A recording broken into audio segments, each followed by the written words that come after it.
Welcome to the Overflow Podcast, the podcast for serious-minded young adults seeking to deepen their faith and make a meaningful impact in their communities, workplaces, and local churches. Join us as we explore how faith meets action.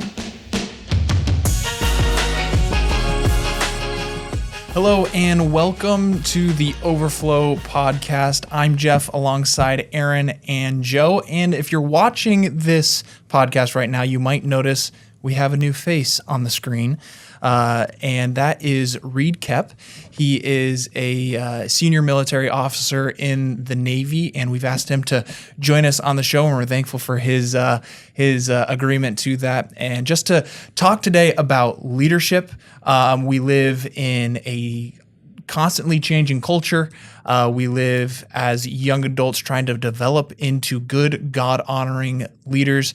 And we asked Reed to come on to speak to us a little bit about leadership. But before we get into that, I'll throw it over to you, Reed, just to kind of introduce yourself, tell us a little bit about yourself, and we'll go from there. Yeah, thanks, Jeff. It's an honor to be here, and I'm super encouraged by what this team is doing to reach out to others and to share your lessons and experiences and to build knowledge and love of the Bible and love of the community, and just to share different aspects of what you're getting after to try to develop people. But just a little bit about myself.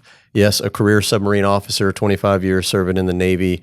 I was in college in Louisiana State University, and I was looking for a job, and a sharp-looking lieutenant offered me a good check and convinced me I didn't have to go to grad school. And so I was able to join the Navy. I joined the nuclear Navy, went through the nuclear training, and got that nuclear certification. I've served on 4 different submarines, Pacific Ocean, Atlantic Ocean, various places around the world. And met this group up here in Groton, Connecticut on 2 tours that I have had here in Groton. I commanded USS Colorado, a fast attack submarine here out of Groton. I've also served in the nuclear training pipeline, where we certified a nuclear workforce for all the aircraft carriers and submarines, and currently now serving at the Joint Base Charleston deputy commander role, where we carry out the strategic mission of airlift and nuclear training and seaport operations out of the Charleston area, among many other things. So great to be here. Great to share any lessons that I might have stumbled through in my 25 years of being in the Navy and working around just some superb people and serving in the community during that time. And if I could just say, Reed being able to be part of his life for some time, and just being able to stay connected over the years, and seeing your faithfulness and your commitment to serving Christ, and your path over your career. It's been so cool to see how committed you have stayed. Even you're back up in Connecticut on a visit, and he's in church, and he's jumping right in, serving like he never left. So it's super cool, super encouraging as well, just to see that.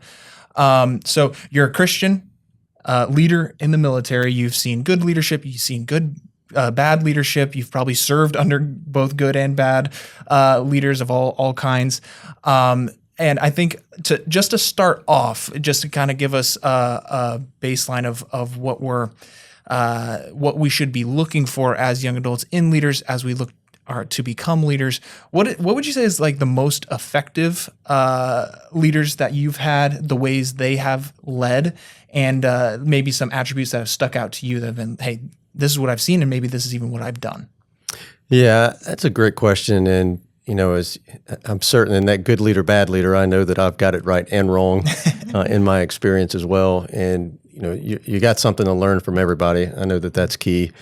When I think of the different folks that I've worked for and been influenced by, I've had some just phenomenal leaders. The ones I tell you that really resonate with me are the ones that self-reflect and really think about the environment that they're in. And I've learned about that in just tremendous ways, to see leaders admit when they didn't necessarily set the right environment and culture for the people around them to grow.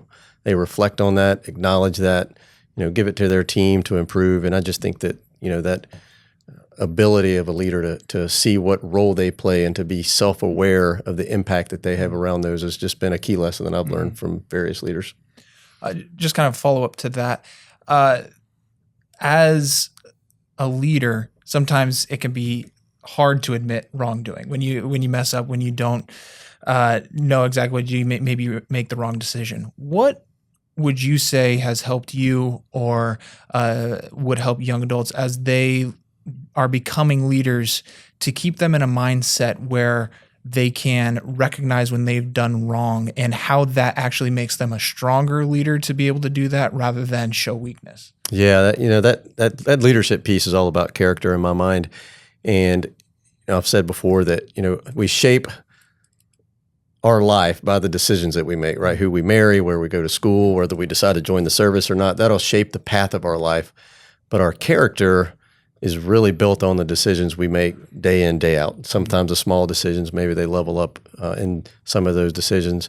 And that decision to recognize maybe we're off base and we need to work on something, improve it, bring something to the forefront, it really shows integrity. And as we build that integrity, it's something we just can't step away from. And as we make those decisions every day, when we see, maybe we're in the office, we're in the workspace, we're on the production floor, and maybe perhaps we addressed the problem wrong or just outright didn't follow a procedure or something just didn't work out. Bringing that to the forefront demonstrates integrity, demonstrates our ability to grow, and it's something that all leaders look for, and I would expect, or everybody looks for that from leaders as well. And when you think about finding something that needs to be improved in the workplace or whatever, it could be in your family, it could be at work. When you see something that needs to be improved, when you bring that problem to, say, a leader or supervisor, that person in charge, when you bring that problem with context and acknowledge that there's an issue, whether it's something that you might have been part of or if it's just a problem that needs to be fixed, when you deliver that problem with context and with solution sets and the ability to work hard to make that get better, that just develops you as a leader. It puts you in a leadership position that's actually just a functional leader instead of just a leader because of a rank or a title or a position. But when you influence those around you in the organization by acknowledging issues and bringing solutions, that puts everybody in a leadership role. Yeah, for sure. Would you say, how would your experience in the military shape how you lead? Would you say, your faith played a role in that, or? Well, I would say what role did the military have? Well, if nothing else, the military exposed me to people from all over the world, from all walks of life, and it put me in a position where I really had to look outside of what was important to me and realize that everybody had a story. Everybody comes from a different background. Everybody, does not have that necessarily that faith base that I've been walking with, and the struggles that people go through in life or the comforts that they've had in life, just has a far-reaching impact on what you do. And I would say the nature of the military and the nature of people being recruited and enlisted and brought into service from all over has made me realize that it's not about me. It's about the people that we're all working with. We're on a common mission, and we've got to find common ground, and we're here for each other. So when you look at your career over, I think you said 25 years. 25 years. It's counting, yeah. And still counting. You've seen a change in culture. You've seen, I'm sure, different, just changes in culture and work ethic. I'm sure you lead a wide range of ages as well. How have you adapted your leadership to a changing culture, a changing work ethic, but how have you also still stayed true to your faith in adapting with that? Yeah, we talk about toughness and resiliency, and how do you adapt to a changing world, a changing environment. I think of you think of the centurion in the New Testament, right? Who boy, what a label he had. Whenever Christ was like, boy, if everybody could have the faith that this guy has, who wouldn't want that label, right? But you think about, where was that centurion working? He was in the Roman government environment. Boy, that was a tough environment. Our environment's tough. I'm sure that was also a tough environment. But yet that individual was able to demonstrate faith that was recognized by Christ and was honored. And I think that's where, when we see culture changing around us, and we see that there may be things that may not fit with what we believe, and it may warrant something that we disagree with, we still got to recognize that there's people involved, and we are working with people that are looking for success in life. They're looking for a purpose. They're looking for a place that they can thrive. And I think that we can't let that change in a culture really impact our ability to take care of people and to meet them where they are, and to demonstrate our love for others more than ourselves. Like when you're in a leadership position, it's about leading in a way that demonstrates your love to others, and that you are there for them to have a successful work environment. And when I think about work ethic, I mean, what demonstrates a Christ-like culture other than working hard, a determination, a commitment to doing the best you can in everything you do, right? That's Colossians 3:23. Do everything, if you were to paraphrase that, like do everything as if you're doing it for the Lord and not for man himself. So what would put us in a position to want to work like for ourselves, and what we think about culture should be, other than working in such a way that would honor Christ? Yeah, I think it's so interesting because a lot of times we think about the bliss of heaven and the bliss of, when we're finally at peace. And sometimes we think about no work as peaceful and blissful, but God's actually the one that instituted work and gave us work, and hard work honors him. And even one day when we get to that eternal paradise, it doesn't mean that we won't stop working. So you might as well get used to it now, right? Yeah.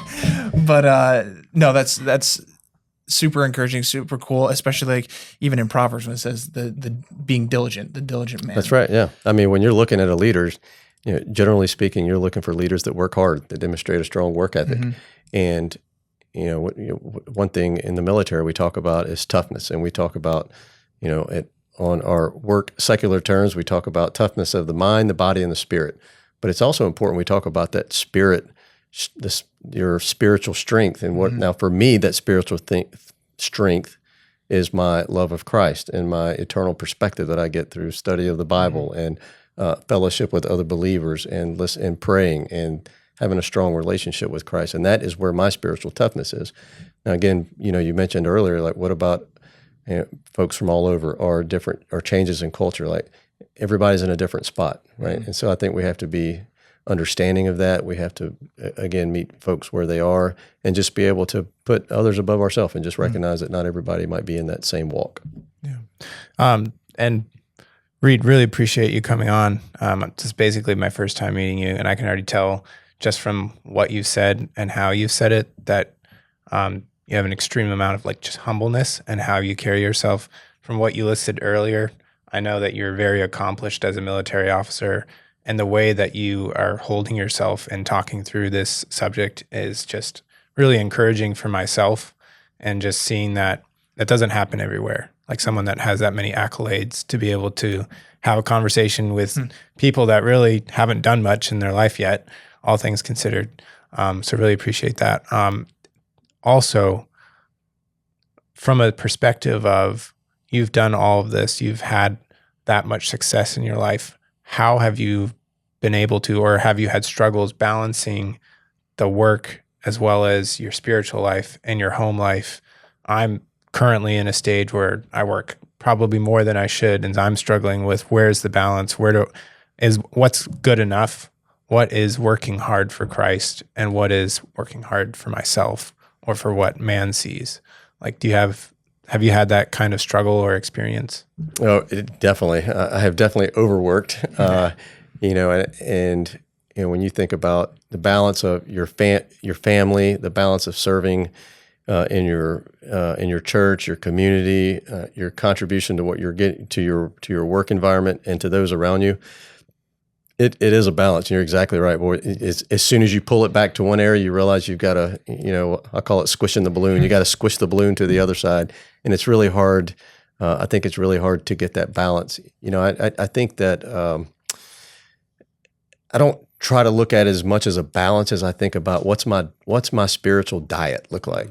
Like, what is my diet of making sure that I've got the right loading, if you will, the right carb load or protein load, whatever you want to call it, that I'm balancing my thought life, I'm balancing my study life, I'm balancing my family life, in a way that again gets the job done that I'm signed up to do, which can take a lot of energy, gets the rest that I need so that I can do that, and then prioritizes my family, and then finds a way to also, serve and give back. And generally what that means is, like we were mentioning earlier, that means we're looking out for others a lot. And sometimes I think, and it's pretty prevalent in our culture, we're like, well, I need some me time. Like, boy, I need some me time.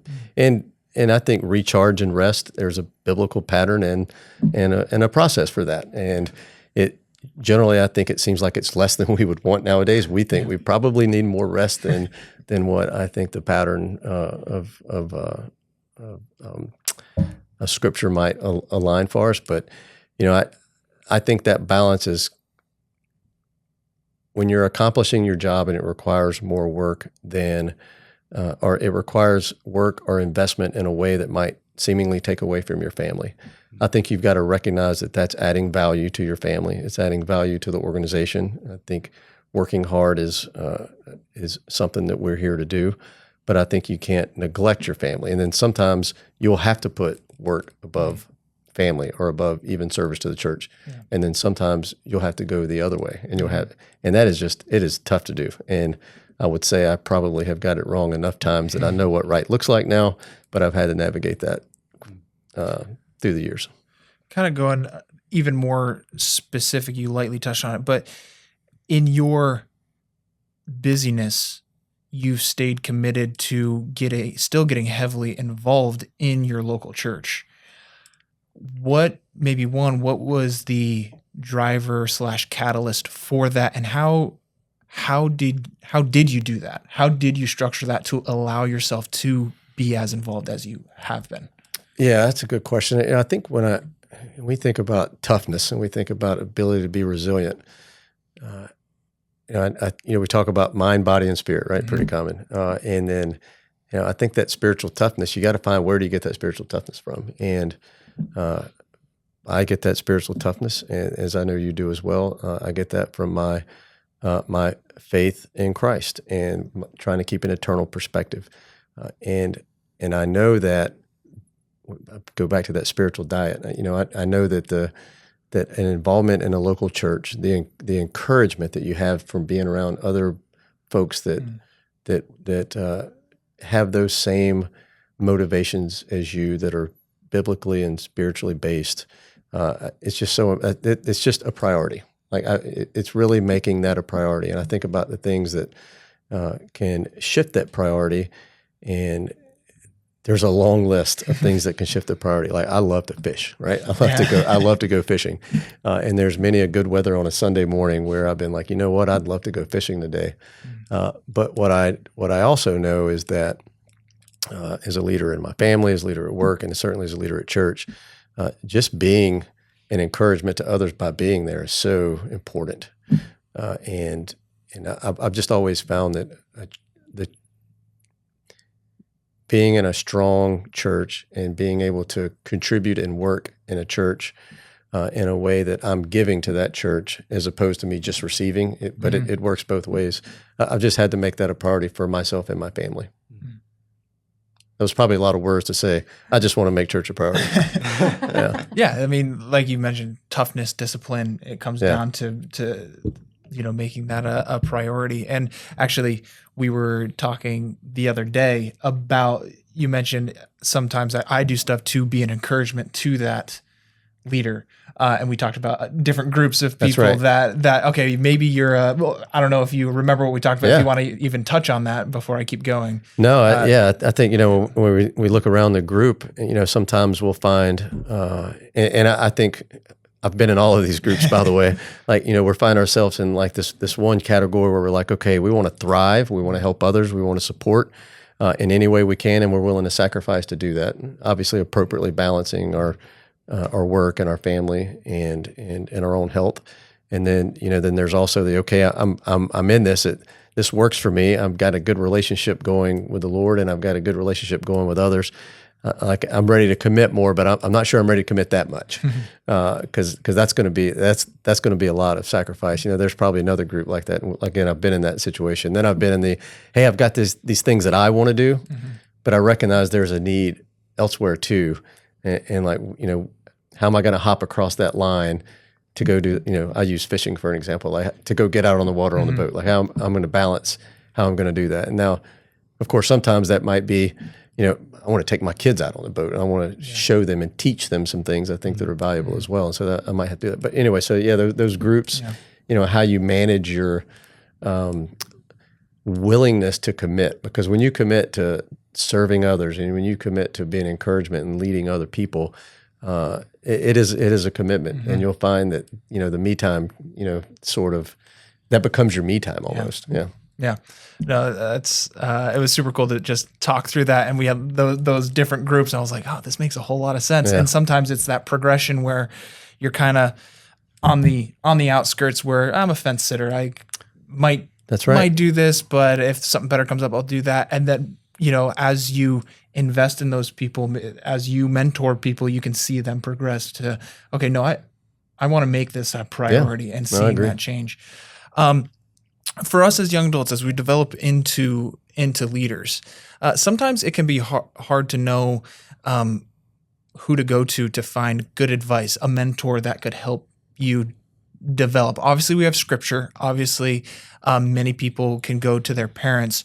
But do you have a suggestion on where to look or what to prioritize in trying to find someone that you can talk to, a mentor that can help you as you develop into these leadership roles?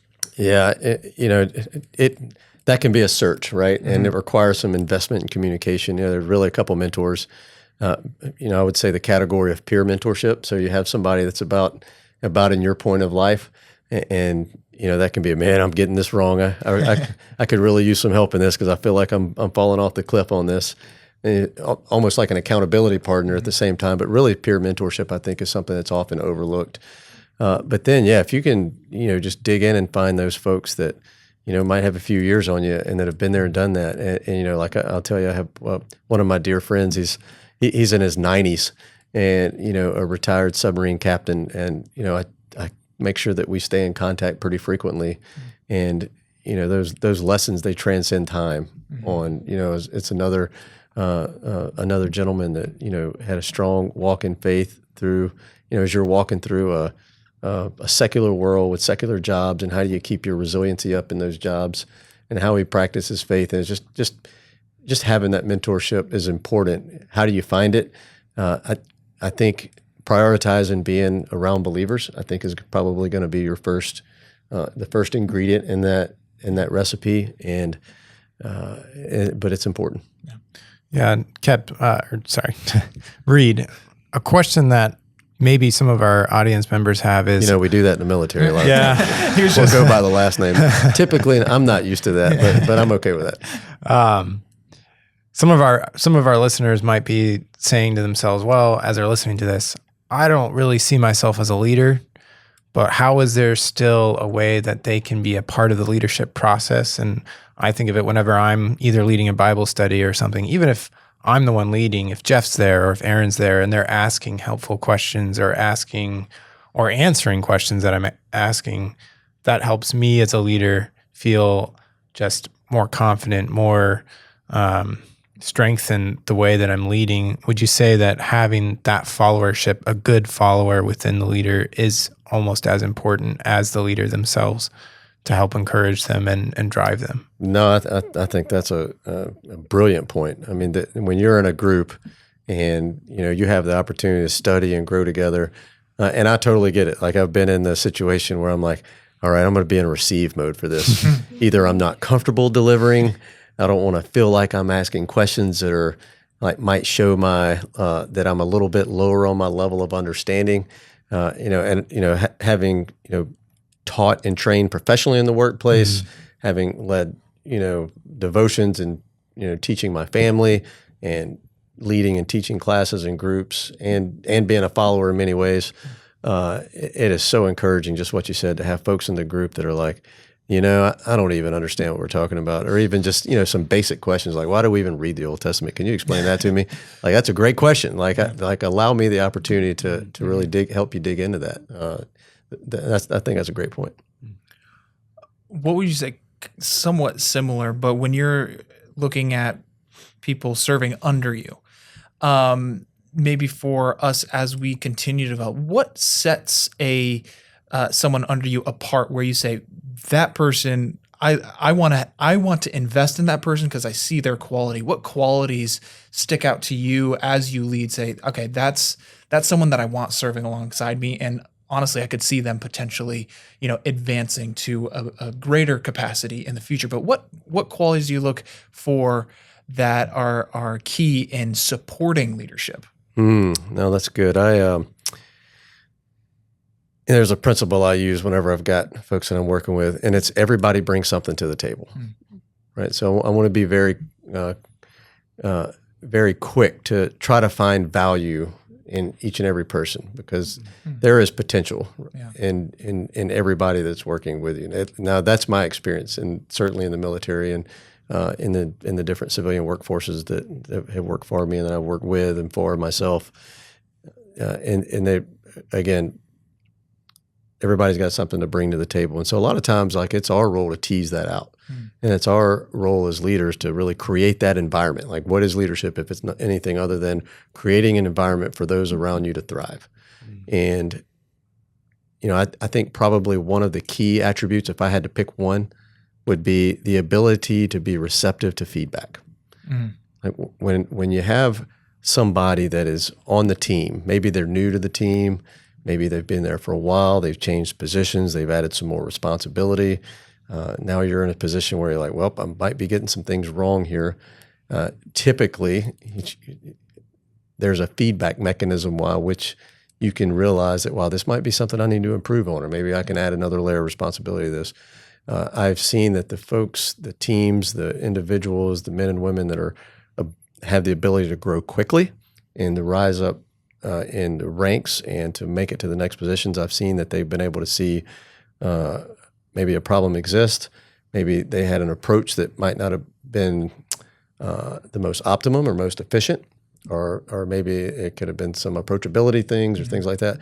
I think that receptiveness to feedback, the ability to take it on and improve from it, and that ability to improve rapidly and think properly using that feedback is probably I would say probably number one.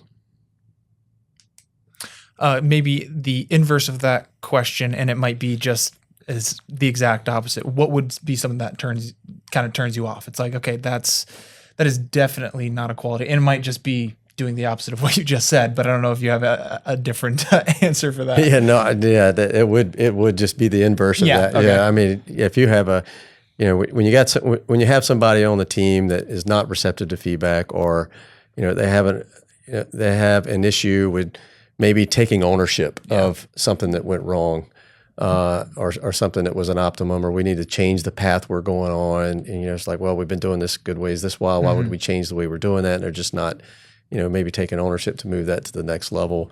I think that those are challenges. That doesn't necessarily mean that we can't get there. That just means that we might have to invest in that individual a little bit more, and we might need to see their point of view like right away. Like, I wonder why they're thinking like that. It could be that there's some environment or some part of this ecosystem we've allowed to develop that's making them like that. And so I just think, and that's worth examining too.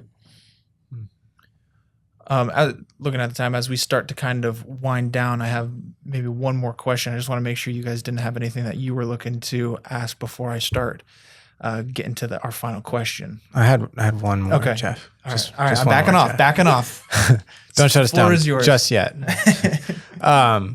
Reed, as you've been growing in your leadership capabilities, would you say that you've kind of adapted or found that specific language typically helps motivate individuals or keep them on task or connect with them, and as opposed to kind of, you could think of it as sometimes leaders have a condescending tone or a condescending attitude that you will do what I say or else just because, versus from your perspective, I don't see you as that type of leader, but have you found that to be true? Well, I think that can be if it's misplaced. Right. I think there are times where the organization needs to move, and Right. a leader needs to know when that direction needs to be given. And if the direction needs to be appropriate and timely, then sometimes it's time to do that. I do think a leader should. Those are very rare.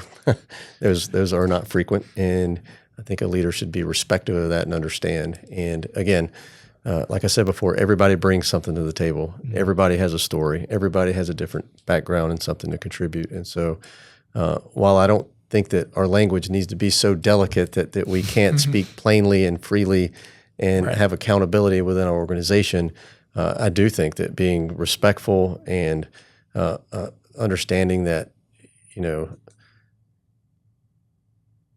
as leaders, we wouldn't be here without the people that are working for us. Like we have to be respectful of that. We have to reflect on that, understand that our communications is representative of who we are, and it does have to be respectful. But again, there are times when that needs to be direct. It needs to be plain, and also we need to be willing to receive that ourselves. I've been on the receiving end of that, and I might have walked away from it. Well, I didn't really like that very much. And then upon some self-reflection, I was like, I think that was timed just right.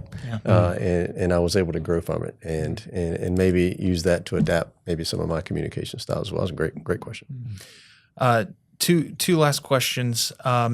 One, how important is some organizations might call it celebrating the wins, but just like finding the good qualities, praising those in someone under you. How effective is that for encouraging continued growth, and how might you go about that? Yeah, I think you asked earlier, like, what's a good quality of a leader that you look at, and that's one I've always liked to say, like, a really good leader is generally a master encourager. And at every opportunity, you look for ways that the organization has moved in the right direction. You call it celebrating small wins, big wins. Like, again, I've said this a couple of times, everybody brings something to the table. And I think a leader that recognizes that and allows the team to know that they recognize that in whatever fashion that is, through celebration, through encouragement. I think a leader that can find themselves with that title as a master encourager will continue to move things in the right direction. Well, as we close down here, is there anything, is there any key things that you would say, if I were to leave anything else before we jump off this call, leave anything with the young adults listening, maybe something you wish you knew when you were our age, or an encouragement or anything? Is there anything you'd like to leave with us as young adults? I guess if I was going to leave anything with you at all, I would say that, the ability to serve others is the most rewarding thing that I think as a leader that you will find. And that is in your home, that is in your church, that's in your community, and that's certainly in the workplace. And service to others, that is the model that Christ has put out. And there's, whether it's a biblical, spiritual leadership organization, there's many secular organizations that have said, you know what, we should adopt this Jesus servant leadership model. And it really is the model, right? Now, what does that mean? That means oftentimes you're not saying no to a lot of things you wish you'd have said no to, because now you've used up a lot of your time, and you can find yourself pretty tired, and I think that's okay. But I think early on, as you're starting out a career, as you're moving into different family situations, maybe you're moving to a different area of the state or the country, or maybe even moving locally in your community to another church. I think the key is to serve. The key is to get out there and do something. The key is to get out there and get busy, giving back. And again, like you were mentioning earlier, Joe, I think the balance of that is so important, to make sure that you're doing that at the right time and not at the sacrifice of, say, your spouse, or neglecting quality devotional time with your kids, if you're in that family situation. And I think when you're giving back to others, you're also not choosing things that would dilute your ability to have a strong faith and to keep that spiritual toughness. Meaning, you're making good decisions, you're making good choices. Again, you can see that pattern in the Bible that says, the folks that the average of the folks that you're hanging around will reflect on who you are. And so I think those choices along with the ways that meaning as you're giving back, as you're serving others, who you're doing that with. That's why for me, it's always been so important to find a strong church family and be part of that, because I know that service is centered in the right place. It strengthens me personally so that I can continue to contribute in the workplace, like I said, in the family, in the family setting, and the community and church.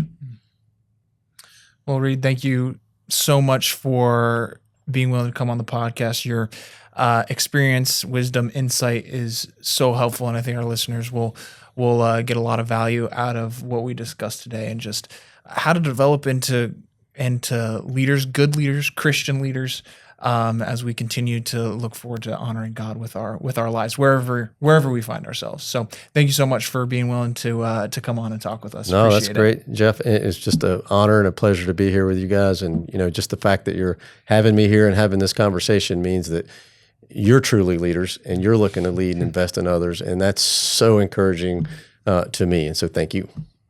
Absolutely. Thank you. Appreciate it. Right. Well, if you want to know more about Overflow New England, you can find us on Instagram at Overflow New England. If you want to send us any follow-up, any questions, anything like that, podcast at overflownewengland.com. You can send us an email or find us on our website, overflownewengland.com.